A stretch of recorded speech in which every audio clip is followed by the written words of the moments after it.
Hello class, स्वागत है आपका अजय ऑनलाइन क्लास में। बच्चों, आज मैं आपको हिंदी भाषा में पाठ 16 काल समझाने जा रही हूँ। इसे ध्यान से समझिए। काल काल क्या है बच्चों? क्रिया के जिस रूप से कार्य के होने के समय का बोध होता है उसे काल कहते हैं। इसकी परिभाषा है क्रिया के जिस रूप से कार्य के होने का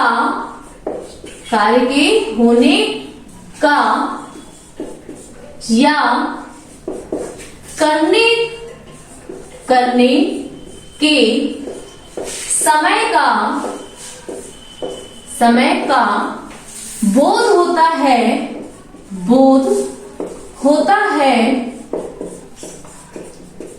उसे काल कहते हैं। तो इसको पुनः समझ लीजिए बच्चों। क्रिया के जिस रूप से कार्य के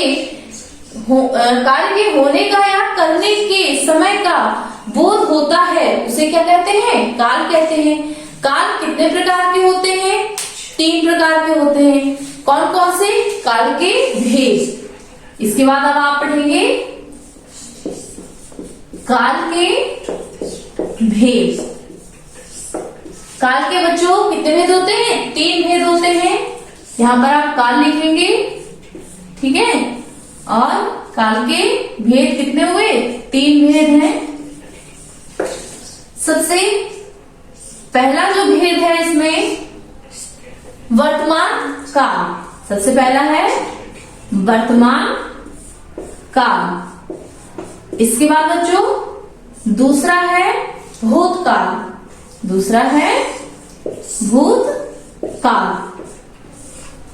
और इसके बाद तीसरा इसमें है भविष्यत काल।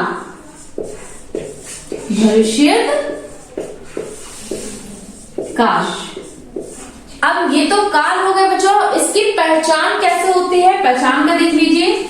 यह है पहचान चिन्ह। आप कैसे पहचान सकते हैं?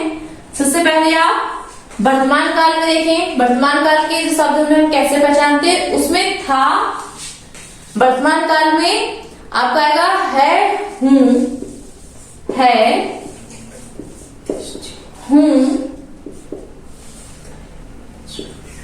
और है, हूं, हैं। इसके बाद दूसरा है बच्चों भूतकाल। भूतकाल के चिन्ह है था, थे, थी।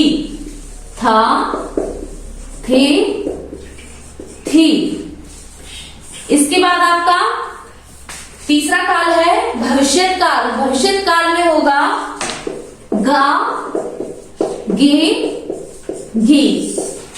तो बच्चों इसमें क्या है? काल के आपके 3 भेद बताए गए हैं। कौन कौन सा? वर्तमान काल, भूतकाल और भविष्य काल।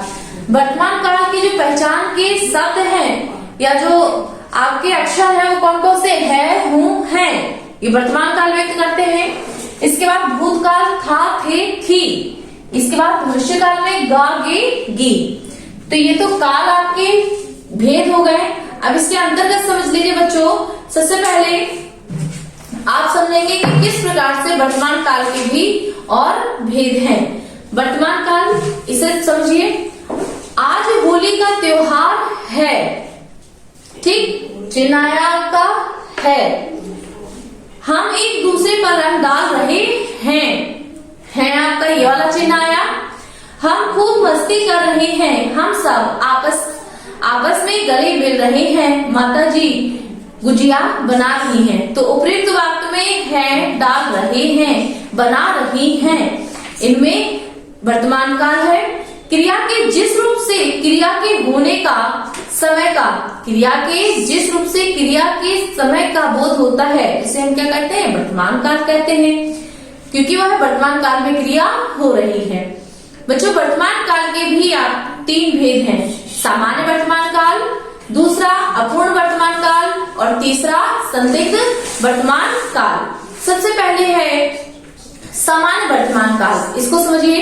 क्रियापद के जिस रूप या अवस्था से वर्तमान काल की समान दशा, स्थिति, अवस्था का पता चले वहां सामान्य वर्तमान काल होता है। जैसे जिराफ अफ्रीका में रहता है, ये क्या है? वर्तमान काल का जो है सामान्य वर्तमान काल है। इसके बाद जो दूसरा है अपूर्ण वर्तमान काल। अपूर्ण वर्तमान काल की परिभाषा समझिए। क्रियापदों के जिन रूपों से सामान्य दशा, स्थिति, अवस्था की आपूर्ति दिखाई दे, अर्थात क्रिया में निरंतरता पाई जाए, वहां पर अपूर्ण वर्तमान काल है। जैसे माता जी रामायण पढ़ रही हैं, वर्तमान में ही पढ़ रही हैं, परंतु अभी वह पूर्ण नहीं हुई है, क्योंकि वह पढ़ रही है, उन्होंने खत्म नहीं किया है पढ़ना, तो ये किसमें आ जाएगा? अपूर्ण वर्तमान काल में।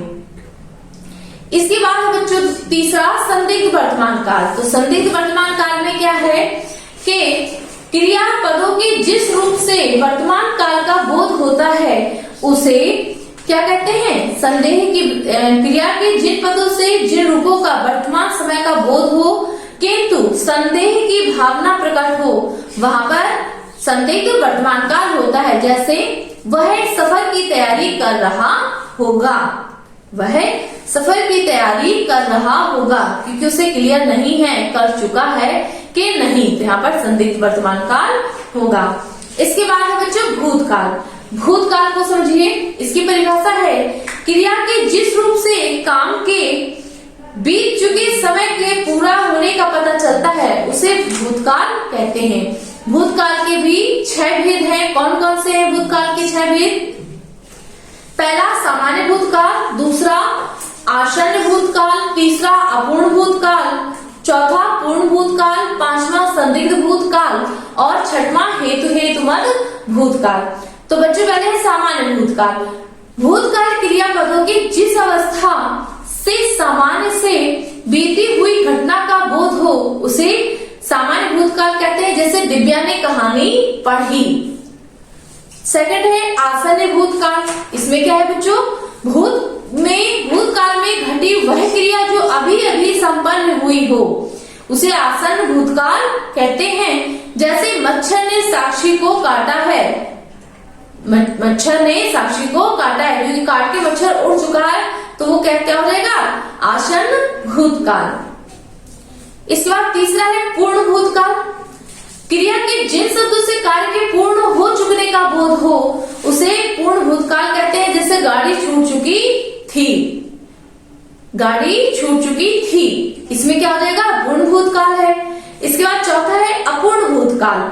अपूर्ण भूतकाल जिन क्रिया शब्दों से भूतकाल में भी कार्य की अपूर्णता का बोध हो वहां अपूर्ण भूतकाल होता है। जैसे वह कल पढ़ रहा था, जैसे वह कल पढ़ रहा था।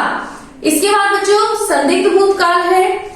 संदिग्ध भूतकाल की परिभाषा है कार्य भूतकाल में हुआ था या नहीं, इसमें संदेह बना रहे तो वह संदिग्ध भूतकाल होता है। जैसे वह स्कूल पहुंच चुका होगा, उनको ये क्लियर नहीं है कि वह स्कूल पहुंचा या नहीं, अर्थात ये संदिग्ध भूतकाल में यह वाक्य आएगा।